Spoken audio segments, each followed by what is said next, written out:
తత్వ పురుషయో శుద్ధి సామ్యే కైవల్యం.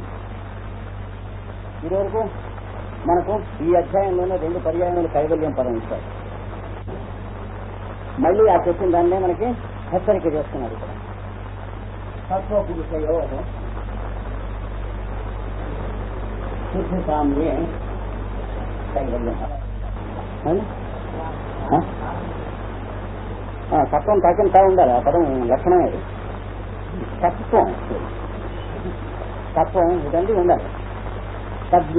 లేకపోతే ఏమవుతుందంటే అర్థం మారిపోతుంది.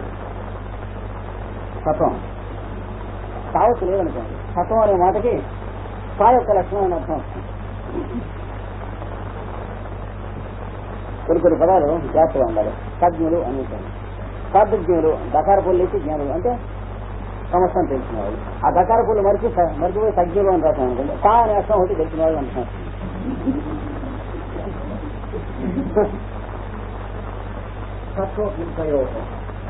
తత్వమునకును పురుషునకును వాళ్ళిద్దరికి నీ నడుమ వాళ్ళిద్దరికి శుద్ధి సామ్యే పరిశుద్ధి అందు సామ్యము సిద్ధింపగా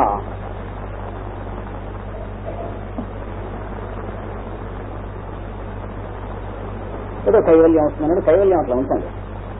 ఎలాగో వచ్చేదే కనుక మనం ఇలాగో చేయాల్సిన పనులు ఉన్నాయి. కైవల్యం సాధించడానికి చేసిన వాడు ఎవడు బాగుపడ్డు. కర్తవ్యం చేసిన వాడు కైవల్యం వస్తుంది. కైవల్యం ఇవ్వబడేది కానీ సాధించుకునేది కాదు. మోక్షం రాదురాప అన్నాడు రమణ మహర్షుడు. నాకు మోక్షం ఎలా వస్తుంది సార్ అడిగితే రాదురాప అన్నాడు. అంటే నేను మహాపాపం ఏమొచ్చు అనుకున్నాడు వాడు. సాయంత్రం దాకా ఎడిపించడం వెళ్ళి సాయంత్రం అటు ఇటు తిరిగి పోయేది బంధం రాప వచ్చేది మోక్షం కాదన్నాడు. అంటే 1-2 ముక్కలు చెప్పారు వాళ్ళు. అంటే మనం తెచ్చుకున్నది ఏదో అది పోవాలి కానీ అంతకు ముందున్న స్థితే మోక్షం. అంతేగాని అదే బతుకొచ్చుకునేది కాదు. యజ్ఞోపయోగం ఉంచుకుని చిక్కు పోగొట్టుకోవాలి. చిక్కు అనేది పదార్థం కాదు. చిక్కు కూడా మనం తెచ్చుకున్నాం, మనం సాధించుకున్నది కానీ తెచ్చుకున్న కొత్త వస్తువు కాదు. అందుకని ఇది పోవటమే కానీ శుద్ధ యజ్ఞోపయోగం తెచ్చుకున్నాం. ఉన్నదే శుద్ధ యజ్ఞోపయోగం చిక్కు మనం తెచ్చుకున్నాం. కస్తులు గారు పాపం యజ్ఞోపయోగం ఇచ్చాడు. మనం తెచ్చుకున్నది చిక్కు కనుక మోక్షం రావటం ఉండదు, బంధం పోవటం ఉంటుంది. అది అందుకని కైవల్యం అనేది అట్లా ఉంటుంది. ఇక్కడ తత్వము పురుషుడు మనం చెప్పుకున్నాం కదా. దేహము, ఇంద్రియములు, ఇంద్రియార్థములు లేక విషయములు, మనోబుద్ధి అహంకార చిత్తములు అంటే అంతఃకరణ చతుష్టయం.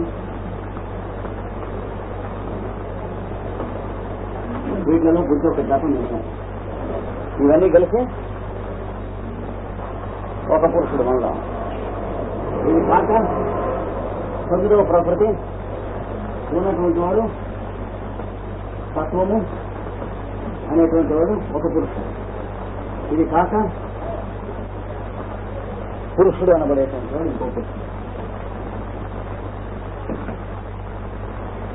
భగవద్గీతలో హరపురుషుడు, అక్షర పురుషుడు, పురుషోత్తముడు.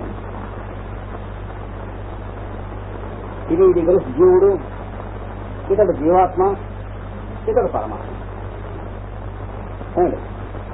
కనుక ఈ తత్వం మీద ఇది ప్రతిబింబిస్తూ ఉన్నప్పుడు పరిశుద్ధి ఉండదుగా. తత్వం మైల పడదు కానీ అద్దంలో నానా అడ్డమైనటువంటి గడ్డిని ప్రతిబింబిస్తున్నాయి. అద్దం అక్కడ పెట్టాం, అక్కడ కుక్క, అక్కడ గాడిద, మరి అక్కడ చేప, ఇక్కడ కోడిగుడ్డు ఇవన్నీ పెట్టాం. అద్దంలో అవి కనిపిస్తున్నాయి. అద్దానికి ఏం నష్టం లేదు కానీ చూసే మనకి ఏజ్యంగా ఉంటుంది. ఇది అందుకని ఇది దీంతో ప్రతిబింబిస్తున్నప్పుడు ఇది శుద్ధం కాదు. ఇది శుద్ధం అవడం అట్లాగో చెప్పాడు. క్రమక్రమంగా ఏమవుతుంది? తత్వము పురుషుడు ఒకే పరిస్థితి పొందుతారు. అంటే క్లియర్ అయిపోతుంది. ఇది రిఫ్లెక్ట్ అవ్వదు. అయినప్పుడు ఏమవుతుంది? ఆ రెండు వచ్చినప్పుడు కైవల్యం. అంటే కేవలము పరబ్రహ్మమే నీ దేహమును హరించి తిరుగుతూ ఉంటుంది. నువ్వున్నావనే భావము ఇవన్నీ కూడా వాడే హరించి తిరుగుతూ ఉండును. అంటే వాడికి తిరగటం అవసరమా? అవసరం లేదు. కానీ తదేజతి తన్నేజతి తద్దూరే తదంతికే వాడు కదులుతూనే ఉంటాడు, కదులుతూ ఉండను ఉండడు అన్నాడు. ఎట్లాగా ఆకాశంలో గాలిలాగా అన్నాడు భగవద్గీతలో. లేదా నీళ్లలో మంచుగడ్డ పడేసాం అనుకోండి, తేలుతూ ఉంటుంది, ఇక్కడి నుంచి అక్కడికి వెళుతూ ఉంది. నీళ్లలో మంచుగడ్డ వెళుతుందే లేదా? వెళుతూ ఉంది. మంచుగడ్డ నీళ్లు అన్న ఒకటే కదా, వెళుతూ ఉందా? వెళ్తాం కదా. అంటే ఆ మోస్తరుగా కనుక ఈ రెండు వచ్చినప్పుడు కేవలం వాడు ఉంటాడు. మీ మనస్సు ద్వారా పనిచేసినా వాడే పనిచేస్తాడు, ఇంద్రియాల ద్వారా పనిచేసినా వాడే పనిచేస్తాడు, బుద్ధి ద్వారా పనిచేసినా వాడే పనిచేస్తాడు, చేతుల కాళ్ళ ద్వారా పనిచేసినా వాడే చేస్తాడు. మీరు చేయటం అంటూ ఉండదు, అంటే మీకు కావాల్సినదంటూ ఏమి ఉండదు. మీరనేటువంటిది కేవలం ఒక జగన్నాటకం కోసం అనేటువంటి భాష తప్ప ఇంకేం మిగలదు. ఈ స్థితి వస్తుంది, దాన్ని కైవల్యం అంటారు. ఇంకొక మతం, ఇంకొక సంప్రదాయం వెళ్ళిన వాళ్ళు మోక్షం అని అంటారు, ఇంకొక సంప్రదాయం వెళ్ళిన వాళ్ళు ముక్తి అని అంటారు, ఇంకొక సంప్రదాయం వెళ్ళినటువంటి వాళ్ళు మహాపర నిర్వాణము అంటారు, బౌద్ధులు మొదలైనటువంటి వాళ్ళు. ఇది పద్ధతి అండి. పేర్ల భేదమే, ఇంకేం లేదు. కానీ స్థితి భేదం ఉండదు అక్కడ. అభేద స్థితి, అనన్య స్థితి, అంటే అన్య వస్తువు ఉండదు అక్కడ. సమస్త సృష్టి కూడాను కానీ ఉంటుంది, కానీ ఇంకొకటి ఉండదు. ఆ అనుభూతి ఎప్పుడైతే కలిగిందో, కలిగేటప్పటికీ తత్వము పురుషుడు ఈ రెండింటికి శుద్ధి సామ్యము కలిగినది. ఇతడు ఏ స్థితిలో ఉన్నాడో ఇతడు ఆ స్థితిలో ఉంటాడు. అద్దము నుండి ఏం ప్రతిబింబిస్తున్నాయి ఈ మాట? ఏదో వెంకటేశ్వర స్వామి విగ్రహం, టెంకాయ, ఇందాకటి లేవు. ఇప్పుడు అవతల పక్కన గదిలో అవన్నీ పెట్టారండి, తలుపు వేసారండి. యువతల పక్క గదిలో ఎదురు నిమ్మకాయ, కత్తి, కోడిపెట్ట, సైన్ పంచ, సారాబుడ్డి ఇవన్నీ పెట్టారనుకోండి. అంటే చేతబడికో దెయ్యాన్ని తీసేయడానికి కావాల్సిన వస్తువులు అద్దంలో ఇవి ప్రతిబింబిస్తున్నాయి. అద్దం ఎదుర్కొండా పెట్టారు కనుక ఇప్పుడు మనం యోగాభ్యాసం అంటే ఏం చేస్తున్నాం? ఈ పెట్టిన వస్తువులు తీసేసి ఇక్కడి నుంచి అక్కడ లోపల పెట్టి ఉంది చూడండి, వెంకటేశ్వర స్వామి విగ్రహం, పూజ చేసేటువంటి సామాను, తర్వాత కర్పూరం, హారతి ఇచ్చేది, గంట కొట్టేది, తీర్థం, ప్రసాదం కావాల్సినవి పెట్టాం. మధ్యలో తలుపు తీస్తున్నారు మీరు చేస్తూ ఉన్నంటే. చేస్తే ఏమవుతుంది? ఇప్పుడు అక్కడ ఉన్నదే అదే, అద్దంలో ప్రతిబింబించేది అదే అవుతుంది. చూసారా? అంటే పంచేంద్రియాల్లోనూ గలభాయం ఉండదు, సప్తధాతువుల్లోనూ అక్కర్లేంది ఈ క్రీవు నెత్తుర్లు అంటూ ఉంటాయి, అట్లాంటివి ఉండవు. చిట్ట చివరి దాకా శరీరం లేత తామరపాకులాగా ఉంటుంది. దీనికి కావలసినటువంటి వాడికి కావలసిన సేవ జరుగుతూ ఉంటుంది. అది అయిపోయిన తర్వాత దాని టైం దానికి అయిన తర్వాత జీర్ణ మీద వస్త్రం అన్నాడు రామన్ చేశారు వారు. తిరిగిపోయినటువంటి బట్ట ఎలా అయితే పక్కకి పడిపోతుందో అలా శరీరం దానంతరం పడిపోతుంది అన్నాడు. ఇది స్థితి, దాన్ని కైవల్యం అంటారు. అంటే ఆ స్థితి అంటే కైవల్యం రాగానే ఆ శరీరం వెళ్ళిపోక్కర్లేదు, బతిపోక్కర్లేదు.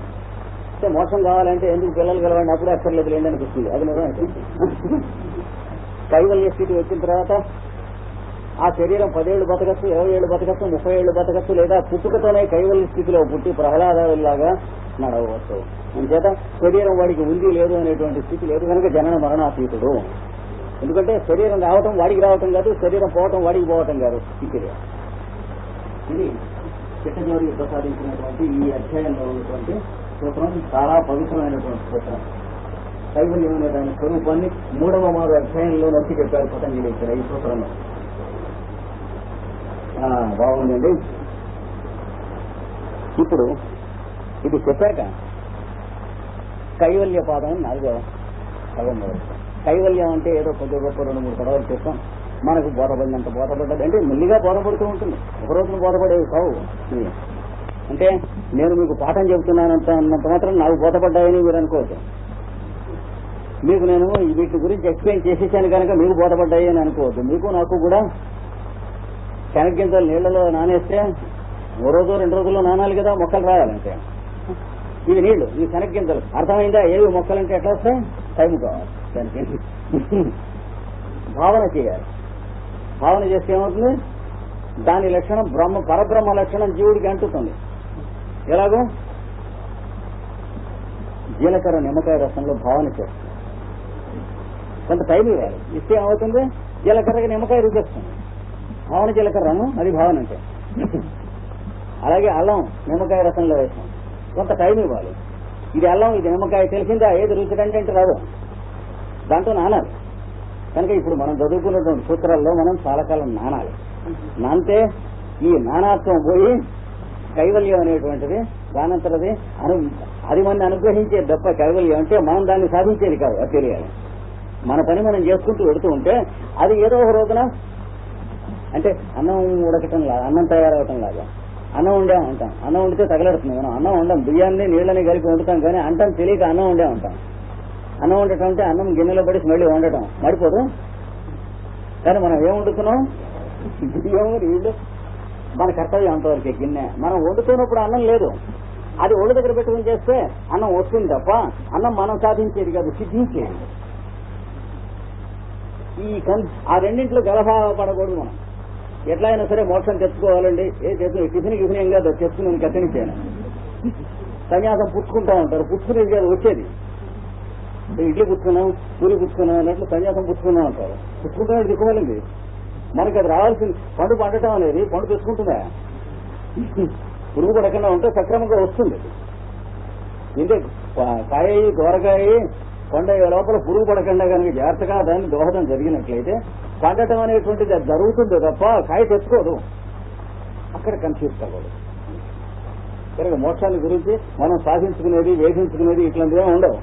మన కర్తవ్యం మనం చేస్తూ ఉంటే ఈ చెప్పబడినటువంటి తారకం స్థితి వచ్చేటువంటి ఏం చేస్తే వస్తుందని చెప్పారో అది చేసుకుంటూ ఉంటే అది వచ్చే నాటికి వస్తుంది. దానికోసం ఎదురు చూస్తూ ఉంటే రాదు. ఎందుకని ఇది చేసే బదులు అటు ఎదురు చూస్తూ ఉంటాం కదా, ఎందుకు వస్తుంది? ఒక్కో మాట ఆంజనేయ స్వామి గుడికి ప్రదక్షిణం చేసి ఒక్కో మాట ఇలా చూసుకుని వెళ్తున్నాడు. 25 ఏళ్ళు చూసుకుంది. ఏమిటమ్మా అట్లా చూసుకుంటున్నావు? వాడికి అనుమానం వచ్చింది. ఏం లేదంటే ఆంజనేయ స్వామి గుడికి ప్రదక్షిణం చేసి పిల్లలు పుడతారన్నమాట. ఒక్క మాట ప్రదక్షిణ చేసి ఒక మాట ఇలా చూసుకుంటూ ఉంటాను.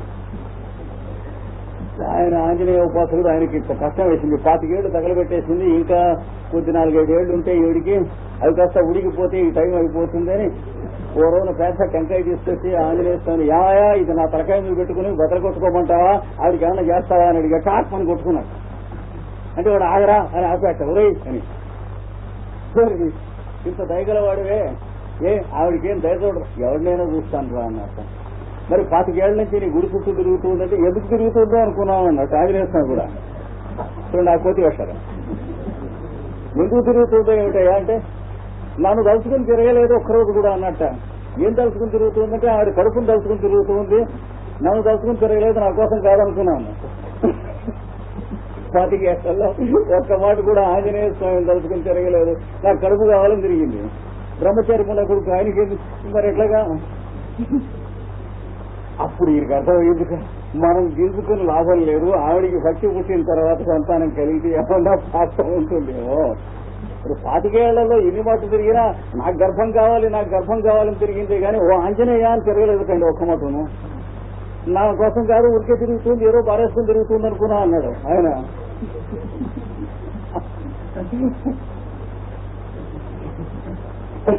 కనుక కైవల్యం అనేటువంటిది కూడా జాగ్రత్తగా ఉండాలి మనకి. ఈయనెవరు విక్రమార్కుడు కథల్లో కూడా చూశారు చక్కని కథ. విక్రమార్కుడును మంత్రి గారును ఒక విమానంలో వెడుతుంటే మధ్యలో ఏటయ్యా ఇక్కడ బూడిద రంగులో ఉన్నాయేటి కొండలని అడిగేట విక్రమార్కుడు. వాడు మంత్రి బూడిద రంగులో ఉంటే బూడిదే అన్నట్టు. అది ఇదేంటి ఇంత బూడిద ఉండే, పర్వతాకారం రస్తి అన్నాడు వాడు, ఇంత బూడిదే. వాడు దిగుదాం అంటే అప్పుడు చెప్పాట, ఇక్కడ అమ్మవారి యొక్క ఉపాసకుడు ఒకడు ఉన్నాడు, రోజు హోమం చేస్తాడు, ఆ హోమం చేసి ఇక్కడ పోస్తాడు ఆ బూడిద అన్నట్ట. అబ్బా ఎన్నాళ్ళ నుంచి చేస్తుంటే పర్వతం అంత అవుతుందండి, వాడికి ఏమన్నా అమ్మవారు సిద్ధించారా, పోనీ వారిని దర్శనం చేసేద్దాం అన్నట్టు ఇతరం. అది పోనీ వెళ్దాం, వెళ్ళారట. ఇటు శుభ్రంగా అన్నీ ఉన్నాయి, కావలసినటువంటి వ్యవహారం అంతా ఉన్నది. ఏమంటే అమ్మవారు కనిపించారా అంటే ఇంతవరకు ఎప్పుడు కనిపించలేదు, కళ్ళలో కూడా కనిపించలేదు అన్నట్టు. ఎన్నేళ్ళ నుంచి చేస్తున్నారు అంటే ఏదో 150 ఏళ్ళ నుంచి చేస్తున్నాం అన్నట్ట. అదేమిటి ఇది చేయండి అన్నట్ట. చేస్తే మామూలుగా శుభ్రంగానే చేస్తున్నారు. అమ్మవారి యొక్క మంత్రం అన్ని సక్రమంగానే ఉన్నాయి. ఎందుకు జరగలేదు దీనికి బోధపడక నేను చేసి చూస్తానన్నారు విక్రమాదిత్య అని.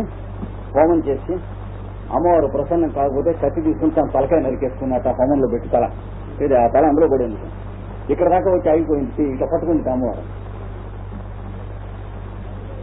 ఏమిటి అదేం పని, ఏమిటి సాహసం చేస్తానంటే అంతమందిని పరిపాలిస్తున్నటువంటి వాడు నీ విడబోతే అట అందుకని. మరి ఈ మాత్రం వాడికి ప్రత్యక్షం అయితే నీ ముత్యాలు ఏమన్నా రాలిపోతాయని అడిగాక. అడిగితే రామరామ ఎందుకు ప్రత్యక్షం అంటారా ఆయన, ఎవరికైనా ప్రత్యక్షం అవుతా. మరి వాడి సంగతి నన్ను విలువలేదు. మరి ఊరికంతా ఏంటంటే వాడు ఏదో పని చేస్తూ ఎక్స్పెరిమెంట్ పిహెచ్డీ కోసం రీసెర్చ్ చేస్తున్నాడు అనుకున్నాడు. అంటే మంత్రం జపం చేస్తున్నాం కదా క్రీం కాళికాయ నమః, అంగుళ్యగ్రేణ యజ్జప్తం, వేళ్ల మీద లెక్కెట్టేటువంటి జపం వీటిని లెక్కెడుతున్నాడు కానీ అమ్మవారిని ఎందుకు లెక్కెడుతున్నాడు అన్నాడు. ఇప్పుడు ఇట్లా పెట్టి చేస్తూ ఉంటాం 108 రామ రామ రామ రామ, లేకపోతే గాయత్రి ఏదంటే ఏ మంత్రం చేసినా పెద్ద పూస ఎప్పుడు వస్తుందా అనే జపమే కానీ దేవత మీద ఉండదు కదా జపం. కనుక పూస జపం చేస్తే దేవత ఎందుకు వస్తుంది? అంగుళి అగ్రహం అంటే ఈ కణుపులు చూస్తే దేవత ఎందుకు వస్తుంది? నన్ను పిలవకుండా వాడు ఇవి పిలుచుకుంటూ ఉంటే నేనేం రాను. రోజుకి కనీసం కొన్ని వేల మాటలు అరుస్తాడు. ఏది కాళికాదేవి మంత్రం, క్రీమ్ అంటే ఐస్ క్రీమ్ అమ్మేవాడు. మంత్రం అవుతుందా? ఐస్ క్రీమ్ అని గట్టిగా వస్తాడు.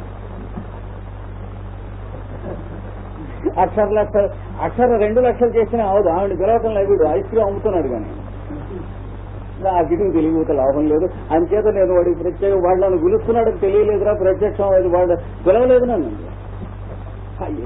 కంటూ ఉంటాయి కాబట్టి అనుకున్నట్టు విక్రమార్కుడు. కనుక కైవల్యం అనేటువంటిది, మోక్షం అనేటువంటిది వచ్చేది కానీ తెచ్చేది కాదు. అదొక్కటి గుర్తుంచుకుని మిగతా మన కర్తవ్యం మనం చేసుకుంటుంది. మనం చెబుతూ కైవల్య పాదం అనేటువంటి దాంట్లోకి ప్రవేశిస్తున్నాం. ప్రపంచంలో చేసినటువంటి దాంట్లో జన్మౌషధి మంత్ర తపస్సమాధిజా సిద్ధయ.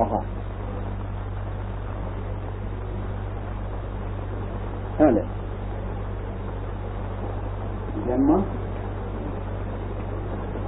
ఔషధి మంత్ర తపస్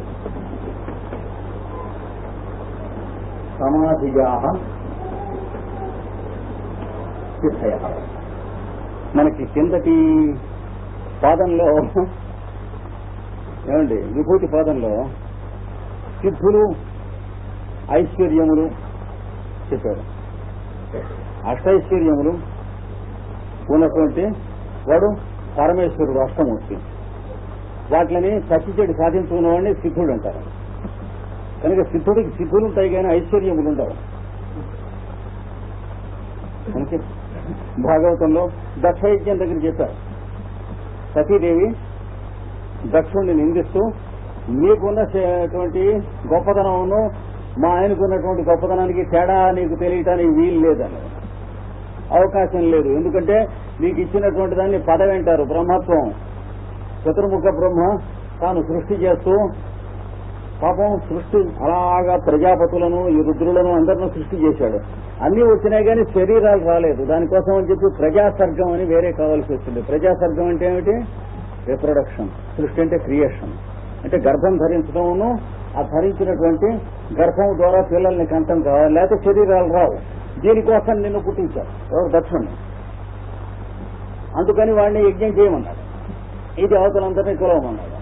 సరే, శరీరం తీరా ధరించి దక్షుడు అనేటువంటి వాడు అహంకారంగా శరీరంలో కూర్చుని దేవతలందరినీ తీసుకొస్తే పుట్టారు, జనం పుట్టారు.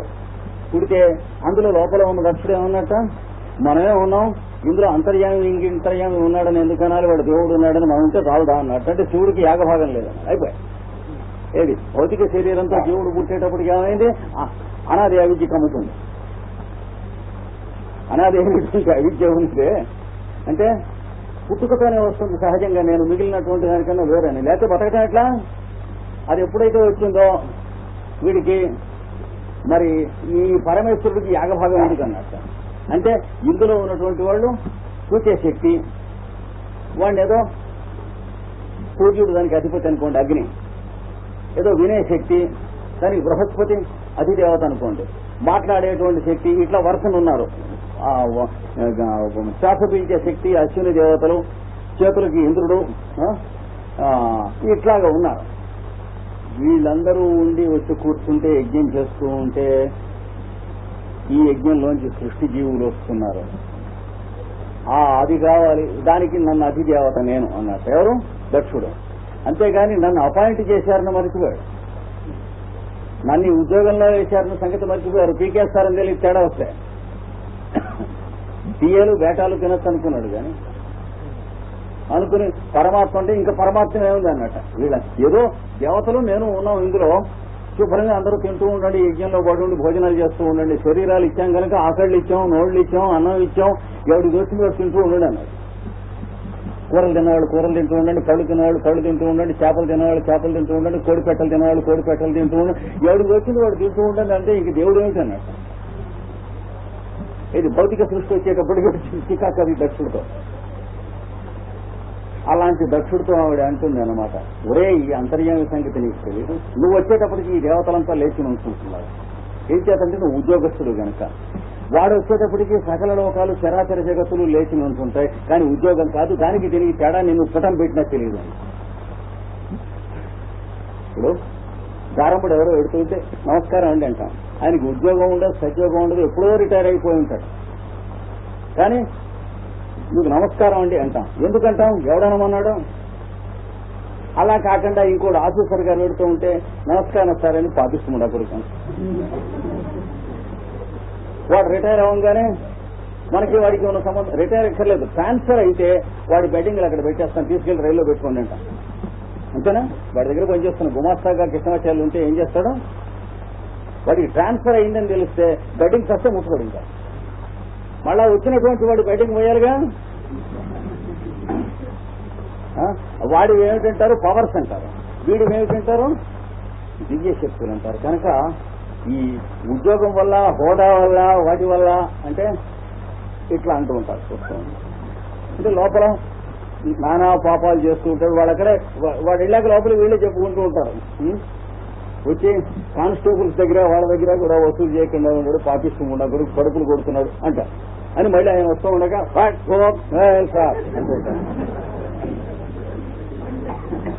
దాన్ని ఏమంటారు? సిద్ధులు అంటారు. అంటే పవర్స్.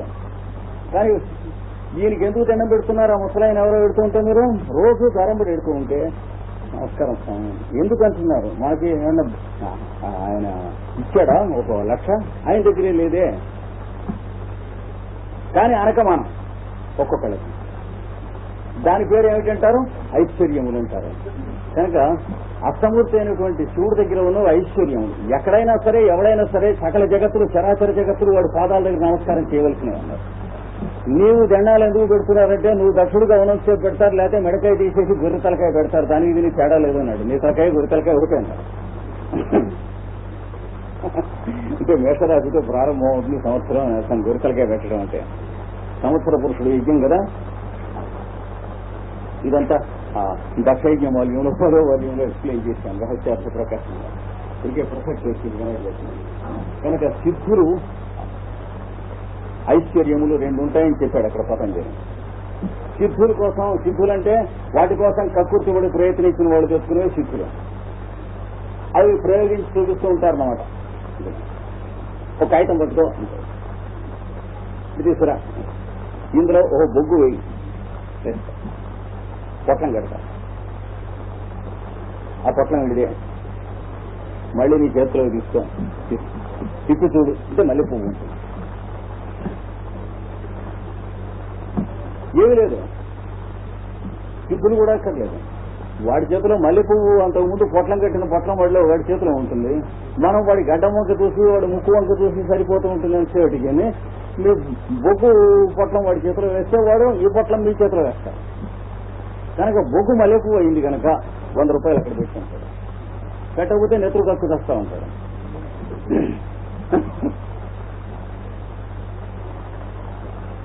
ఇయ్యకపోతే పులవుతానన్నాడు ఒక ఆయన గుంటూరులో. అనేటోటికి ఆయన ఏం చేశాడు, పక్కన సైకిల్ పంపు ఉంది, తీసి వెన్నంబడి ఒక్కటి పెట్టి ఏది అవ్వు అన్నాడు. అనేటికి ఒక్కటే గంతులో రోడ్డు మీదకి గంతేశాడు. అరే లోపల పట్టా ఉన్నాయి ఇవ్వండి అన్నాడు. కనుక ఎంత పెద్ద సిద్ధులు సాధించినా సిద్ధులు ఉన్నవాడి గట్టి ఇంతే ఎప్పుడైనా. ఐశ్వర్యములు అనేవి వాడు యోగాభ్యాసం చేస్తూ ఉంటే వాటి టైంకి వస్తాయి, వాటి టైంకి పనిచేస్తాయి. ఎక్కడ కావాలో అక్కడ ఉండు, వాడికి సంబంధించినవి కావాలి.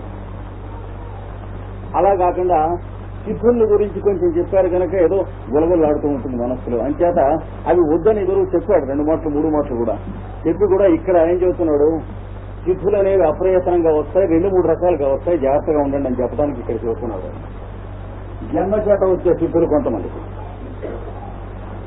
అంటే పుట్టుకతోనే ఉంటాయి ఒక్కోడికి. ఎంతమంది ఎన్ని రకాలైన ఎవిడెన్స్ చెప్పినా ఒక్కొక్కడు జడ్జిగా ఉంటే 3 నిమిషాల్లో అసలు పాయింట్ గ్రహిస్తాడు. అంటే వీడు ఈ పార్టీ ఈ ప్రకారం, ఆ పార్టీ ఆ ప్రకారం ఊరికే కమ్ముకొచ్చి కోసేస్తూ ఉంటారు లాయర్స్. బ్రహ్మాండంగా చెప్పి 25 పేజీలు రాసుకొచ్చాడు. కన్స్ట్రక్ట్ చేసి కేసంతా కూడా జడ్జిమెంట్ చదవమన్నాడు జడ్జి. విన్నాడు. విన్న తర్వాత 25 పేజీలు విని అయిందాకా విన్నాడు. అన్న తర్వాత మళ్ళా ఫలానా చోట వాక్యం చదవండి అన్నాడు. అంటే గుర్తుపెట్టుకున్నాడు ఎక్కడ మిస్లీడ్ చేశాడో, లీడర్ గారు ఎక్కడ మిస్ పెట్టాడో గుర్తుపెట్టుకున్నాడు. చేసి అక్కడ so that it may not go wrong అని ఉన్నది. So that it may go wrong అని రాశాడు. కావాలని ఒకటి నాట్ ఎత్తేసాడు. అంతకు ముందు ఉన్నటువంటి జడ్జిమెంట్ కాపీ అని చెప్పాడు అనమాట. కేసు మొత్తం ఎగిరిపోతుంది అంతా. అక్కడ చదవండి అన్నాడు మళ్ళీ. సో దట్ ఇట్ మే అన్నాడు. మేమంటే అక్కడ నాటు ఉంటుంది ఒరిజినల్లో, మీరు తీసుకురండి ఇది ఇక్కడ పెట్టు అన్నాడు. వీడు పట్టుకొస్తే నాటు ఉంది. అందుచేత తూర్పుగా తిరిగి కనబెట్టండి మీ కేసు పోయిందని. వాడికి ఎక్కడి నుంచి వచ్చింది స్థితి? సహజంగా వచ్చి చూసారా. అలాగే ఒక్కొక్కరు పరీక్షకి ఇలా పుస్తకం చదువుకుంటానే తీస్తా, వాడికి కావాల్సిన పేజీ కంగారు లేకపోతేనే ఇక్కడ కంగారు ఉన్నవాడికి కావాల్సిన పేజీ వచ్చినా తిప్పేస్తాడు. పేడా బెల్లం కలిపేస్తుంటాం. ఇట్లా సహజ సిద్ధులని కొందరికి ఉంటాయి. కొంతమందికి ఒక మాట వింటే వచ్చేస్తాయి. కొంతమందికి తాను నేర్పినటువంటి విద్య ఎదుటి వాళ్ళకి చెప్పగలిగిన స్థితి పుట్టుకొచ్చేస్తా ఉంటుంది.